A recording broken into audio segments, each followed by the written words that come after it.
Welcome back అండి. Welcome back to signature advanced real estate series by Ravi Prakash.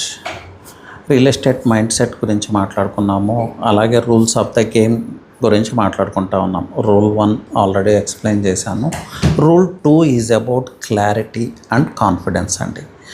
Clarity అంటే దేని గురించి? Clarity about your project, clarity about approvals, clarity about your location, అలాగే clarity about ecosystem. So ఆ location యొక్క past, present, future గురించి మీకు ఒక ఐడియా ఉండాలి. అలాగే clarity about highway, clarity about parallel highways, clarity about water resources. So finally micro thing నుంచి macro thing వరకు, ఈవెన్ డాక్యుమెంటేషన్ గురించి కూడా, అప్రూవల్స్ గురించి కూడా మీకు 100% క్లారిటీ ఉండాలి. క్లారిటీ ఉన్నప్పుడు ఏమవుతుంది? Clarity brings confidence. Clarity and confidence is a deadly combo.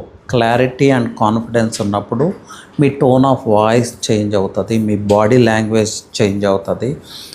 న్యాచురల్గానే మీరు క్లయింట్ని అట్రాక్ట్ చేస్తారు, మీరు ఒక మ్యాగ్నెట్ లాగా ఉంటారు. So confidence, clarity brings confidence and confidence starts conversions. క్లయింట్తో మీ కన్వర్షన్ స్టార్ట్ అవుతుంది.